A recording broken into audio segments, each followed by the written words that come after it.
Once, the god of death sent one of his messengers to Earth to bring back the soul of a woman who had just passed away. The messenger obeyed and came to Earth. But when he arrived, he was struck with worry. He saw 3 small girls, all triplets. One was still nursing from her dead mother's breast. Another was crying loudly, and the third had cried herself to sleep, her tears dried on her face. These 3 helpless children were alone with their dead mother. Their father had already passed away, and there was no one else to care for them. The messenger's heart ached for the little girls. He couldn't bear the thought of leaving them all alone, without their mother. Saddened and troubled, he returned to the heavens without taking the woman's soul. When he met the god of death, he said, "I couldn't take her soul. Forgive me, but you don't understand the situation. There are 3 tiny, innocent triplets still nursing. One is still holding on to her dead mother. Another has cried herself to sleep, and the third is wailing. My heart couldn't handle it. Can't we let their mother live a little longer, at least until the girls grow a bit older?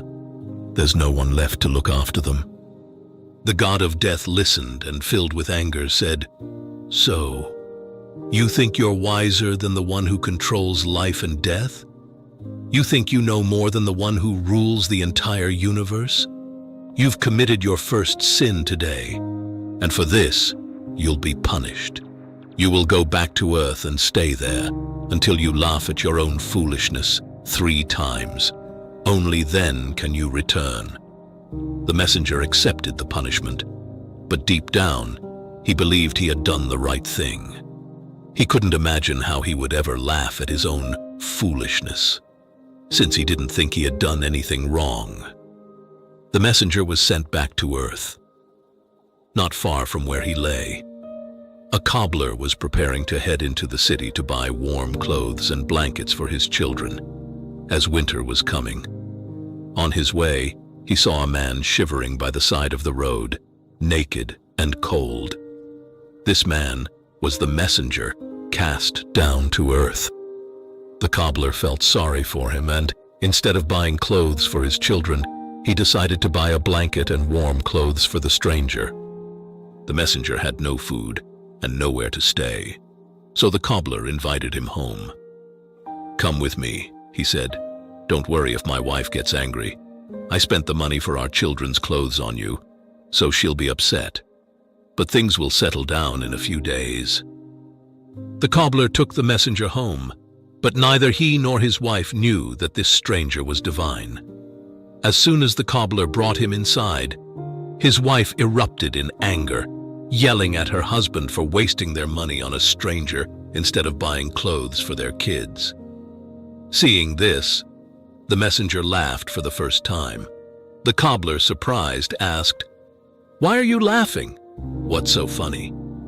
The messenger replied, "I'll explain everything after I've laughed 3 times. For now, don't ask me anything."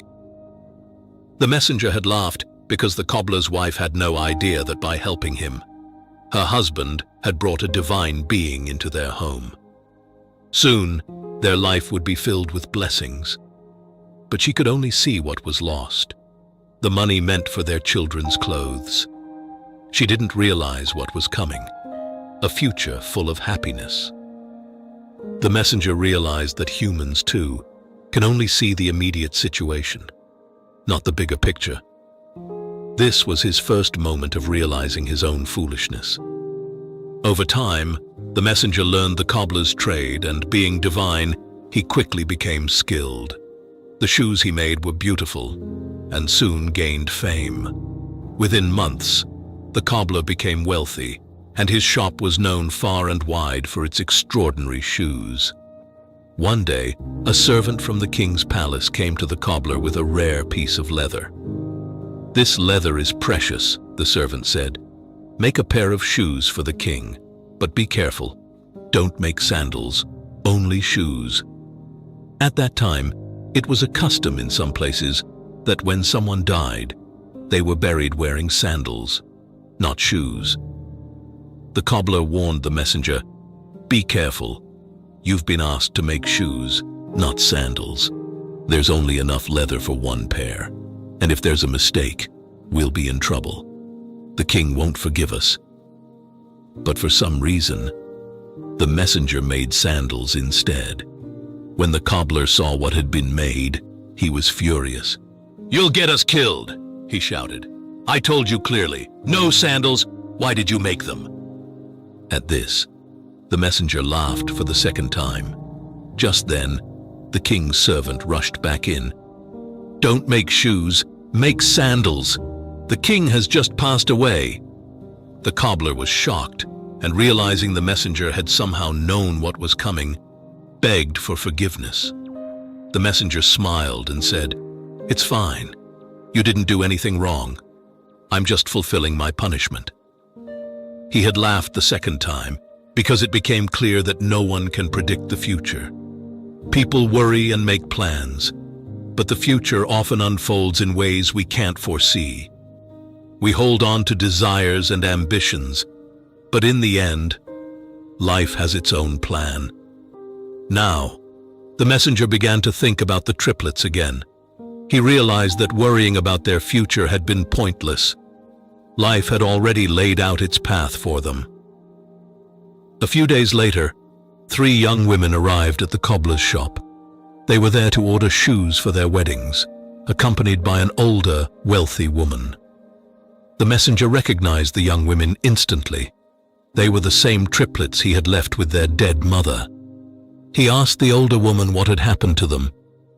The woman explained, "These girls aren't my biological daughters.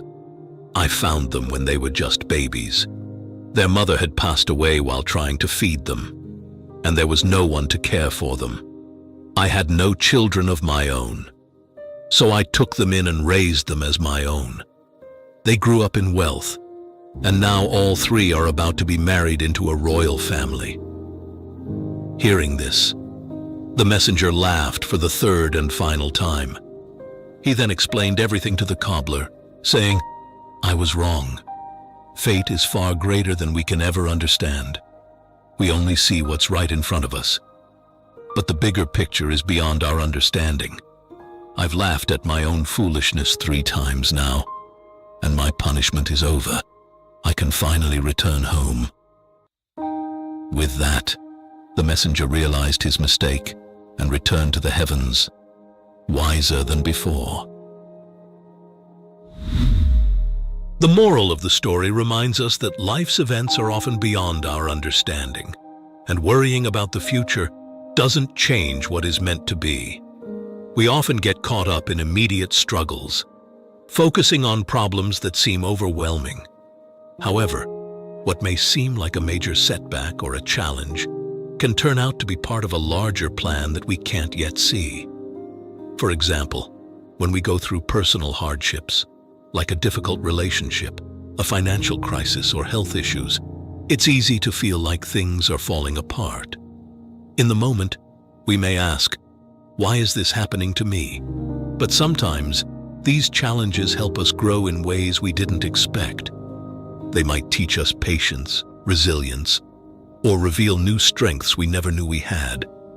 Just as the messenger couldn't see how the triplets would end up living happy, prosperous lives despite their mother's death, we too can't predict how life's difficulties will unfold. Sometimes, our toughest moments lead to personal growth or new opportunities that we couldn't have imagined. The story teaches us to trust the process of life, to be patient, and to understand that things often happen for a reason, even when we can't see it right away.